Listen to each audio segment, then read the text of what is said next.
सर्दी और बुखार है तो एंटीबायोटिक खा लो ना। इस तरह की सलाह देने वाले लोग आपको भारत के हर कोने में मिल जाएंगे, ठीक वैसे ही जैसे बिना प्रिस्क्रिप्शन के दवा देने वाले केमिस्ट। और भारत में तो एंटीबायोटिक के ऊपर कोई रेगुलेशन भी नहीं है, ये जानते हुए भी कि एंटीबायोटिक का मिसयूज जानलेवा हो सकता है। नमस्कार, मैं पंचम और एक बार फिर से आपका स्वागत है हमारे चैनल बगदरा फार्म्स में। आज हम यहाँ बात करेंगे एंटी माइक्रोबियल रेजिस्टेंस के बारे में। यहाँ माइक्रोबियल का मतलब है बैक्टीरिया, वायरस, फंगी इत्यादि। इसके साथ ही हम रेमडेसिविर के बारे में भी बात करेंगे, जिसे लोग कैसे भी खरीद के लगवा लेना चाहते हैं और सोचते हैं कि वो कोरोना से बच जाएंगे। तो सबसे पहले यहाँ ये समझते हैं कि एंटी माइक्रोबियल रेजिस्टेंस बनता कैसे है। एंटीबायोटिक एक ऐसी दवा है जिसे बैक्टीरिया से होने वाले इन्फेक्शन के रोकथाम के लिए इस्तेमाल किया जाता है। दुनिया में सबसे पहले एंटीबायोटिक पेनिसिलिन की खोज अलेक्जेंडर फ्लेमिंग ने किया था, जिसके लिए उन्हें 1954 में नोबेल प्राइज भी मिला। और उसी नोबेल प्राइज लेते वक्त उन्होंने अपने स्पीच में पेनिसिलिन की लिमिटेशन और रेजिस्टेंस के दूरगामी खतरे को भी बताया था। जब कभी भी हम एंटीबायोटिक दवा खाते हैं तो वो हमारे शरीर में इन्फेक्शन फैला रहे बैक्टीरिया को मारता है। उसके बाद हमारे शरीर में इन्फेक्शन कम होने लगता है और हम ठीक होने लगते हैं और हमें ऐसा लगता है कि हम बिल्कुल ठीक हो गए हैं। लेकिन एंटीबायोटिक सिर्फ उन्हीं बैक्टीरिया को मारता है जो कमज़ोर होता है। बाकी बैक्टीरिया को बस वो इन्फेक्शन फैलाने से रोकता है। फिर उनमें से ही बचा हुआ कुछ बैक्टीरिया एंटीबायोटिक के खिलाफ रेजिस्टेंस बनाने लगता है। और ऐसा आपने कई बार महसूस भी किया होगा कि आपने सर्दी के लिए कोई एंटीबायोटिक दवा खाई और आपकी सर्दी ठीक हो गई, लेकिन जब अगली बार कभी आपको सर्दी हुई तो आपने वो दवा फिर से ली और वो दवा उतना असर नहीं किया जितना कि पहले बार किया था। आंकड़ा देखा जाए तो सभी तरह के एंटीबायोटिक का 80% फार्म एनिमल के खपत में जाता है। लेकिन यहाँ आप ये समझने की भूल मत कीजिएगा कि ये एंटीबायोटिक का खपत उनके इलाज के लिए जाता होगा। कैटल, पोल्ट्री, वो अन्य फूड प्रोड्यूसिंग एनिमल को खाने और पानी के जरिए एंटीबायोटिक उनके ग्रोथ और प्रोडक्टिविटी को बढ़ाने के लिए दिया जाता है, जिसका इस्तेमाल हम अपने दैनिक जीवन में रोज करते हैं और एंटी माइक्रोबियल रेजिस्टेंस को बढ़ावा देते हैं। आपको बता दें कि हर साल एंटी माइक्रोबियल रेजिस्टेंस के कारण 70 लाख लोगों की जान जाती है और ऐसा माना जा रहा है कि अगर ऐसा ही चलता रहा तो 2050 तक हर साल 1 करोड़ लोगों की जान जाएगी। लगभग 50 ऐसे देश हैं जहां एंटीबायोटिक के इस्तेमाल के ऊपर कोई रेगुलेशन नहीं है और भारत भी उनमें से एक है। और भारत की समस्या तो ये है कि यहाँ लोग बिना डॉक्टर के सलाह और सहमति के एंटीबायोटिक लेते हैं और ज़रूरत न होने पर भी केमिस्ट बिना किसी प्रिस्क्रिप्शन के लोगों को एंटीबायोटिक दे देते हैं। दूसरी तरफ इन दिनों आपने रेमडेसिविर वैक्सीन का भी काफ़ी नाम सुना ही होगा, जिसे लोग गली गली ढूंढ रहे हैं बिना ये जाने कि वैक्सीन किस चीज़ के लिए है और उन्हें इसकी ज़रूरत है भी या नहीं।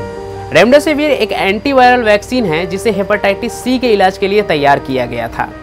हालांकि उसे इबोला के इलाज के लिए भी सही माना गया, लेकिन उतना असरदार नहीं पाया गया। अब एक बार फिर से रेमडेसिविर को कोरोना के रोकथाम के लिए असरदार बताया जा रहा है, लेकिन आपको खुद देखना चाहिए कि प्रमाणित संस्थाएं उसके बारे में क्या कह रही है। Recovery trial was also a negative study. It did not show any benefit as far as remdesivir was concerned as in the treatment of COVID-19. So it's important to understand that remdesivir is not the magic bullet and it is not a drug which is decreasing mortality. However, it does have a role and therefore it is being used that we may use remdesivir because we don't have a good antiviral drug. We have made major advances in the management of COVID in terms of vaccines, but we have not made any major advance in finding a very good antiviral drug.